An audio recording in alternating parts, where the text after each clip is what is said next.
আসসালামু আলাইকুম। Welcome to my BCS voice. আজকে 45 দিনের স্টাডি চ্যালেঞ্জের 15তম দিন। তো দিনটা শুরু করতেছি এই সন্ধ্যা থেকে। আমার টিউশনি করানো শেষ হয়েছে, তো বাচ্চাদের মোটামুটি তাড়াতাড়ি ছুটি দিছি। এরপরে নাস্তা বানাইলাম। নাস্তা খেতে খেতে আমি একটু টিভি দেখতেছিলাম। আর বাচ্চারা যেহেতু চলে গেছে, রুমটাও গোছানোর ব্যাপার ছিল। তো আম্মুকে বলতেছে যে তুমি রুমটা গোছাও, আমি মানে না খাওয়া শেষ করে আসবো পড়তে। এরপরে খাবার খেয়ে জাস্ট আমি একটুখানি শুয়েছি আম্মুর রুমে। কখন যে ঘুমাইছে আমার খবরও নেই। ওই যে গতকালকে বলছিলাম না যে আমি শুইলে ঘুমাই যাই 2 মিনিটের মধ্যে। তো উঠে দেখতেছি 8টা বাজে, পড়তে বসতে বসতে 8:30 করে বাজছে। তো এই তো 8:30টার দিকে পড়তে বসছি। আসলে অনেক টায়ার্ড ছিলাম। স্কুলে আজকে বই নিয়ে গেছিলাম যে আমার একটা অফ ক্লাস আছে, ওই অফে যতটুকু টাইম পাই আমি লেকচার শিটটা রিডিং হলেও পড়বো। কিন্তু মানে আমার এত ভালো ভাগ্য, আজকে একটাই অফ ছিল সারা ইয়াতে। ওই একটা ক্লাসও অফ পাইনি, কারণ অন্যান্য টিচারদের মধ্যে অনেকে আছে স্টুডেন্ট, ওনাদের পরীক্ষা চলতেছিল ডিগ্রির। তো একটা অফ পাইনি। সকালের শিফটে 3টা, তারপরে ডে শিফটে 6টা টানা ক্লাস করাইছি, এসে টিউশন করাইছি। আর টিউশনও করেছি টানা, শুধু মাঝখানে দুপুরে ভাত খাইছি।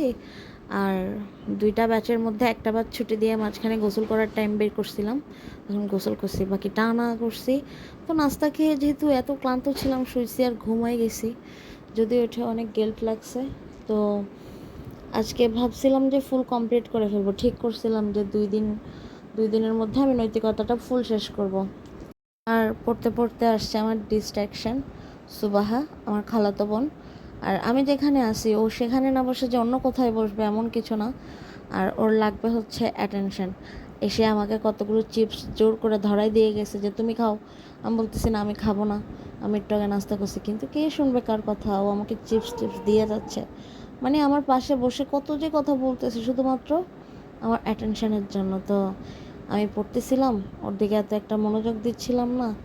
তো এসে অনেকক্ষণ কথাবার্তা বললো, ও অনেক কথা বলতে পারে, মানে ও খুবই চালাক একটা মেয়ে। তো ও পাশে ছিল, আমি তাও পড়তেছিলাম।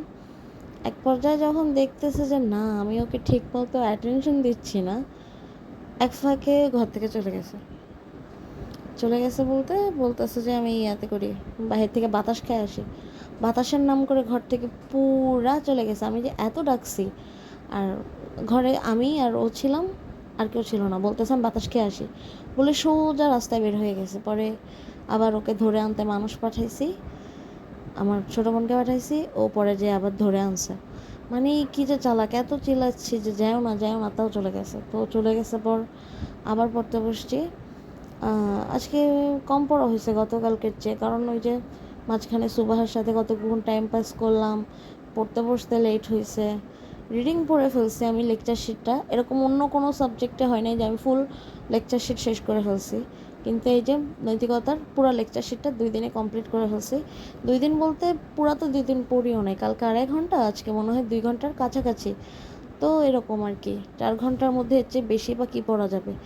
বেসিক ভিউতে কতগুলো প্রশ্ন তো দেখে রাখছিলাম, ইচ্ছা ছিল এগুলো অনেক ভালো করে পড়বো, কিন্তু না, আজকে এত একটা টাইম নেই। আর এটা শেষ করে আমি বেসিক ভিউটা উল্টাই পাল্টাই দেখতেও ছিলাম যে দেখি রাত 2টা 3টা বাজুক আমি পড়ি, সঠিক উত্তরগুলো শেষ করি। কিন্তু মনে হচ্ছে অনেকগুলো আজকে শেষ হবে না। আর আগামীকালকে আমি মোরালিটি আর একবার পড়তে চাই না, কালকে থেকে আমি ঠিক করছি আইসিটি পড়বো। তো চাচ্ছি না যে একটা সাবজেক্ট নিয়ে আমি আটকে থাকি। আজকে যতটুকু হয়েছে, হয়তো লেকচার সেটা রিডিং পড়া হয়ে গেছে, তো কালকে আইসিটি শুরু করব। আর যদি পরে টাইম পাই, লেকচার শিটটা আর পড়বো না, বেসিক ভিউটা থেকে পড়বো। আর ওই যে প্রশ্ন ব্যাংকটাও নিয়ে বসে আছে, ওইটাও পড়তে পারি না, ওইটাও পড়বো, মানে প্রশ্নগুলো প্র্যাকটিস করব। তো এই তো, কালকে আশা করি আমি আইসিটি দিয়ে শুরু করব। তো দেখা হবে কালকে আইসিটির সাথে। রাত 1:30 বাজছে, এখন না ঘুমাইলে কালকে উঠতে পারবো না, এই কারণে।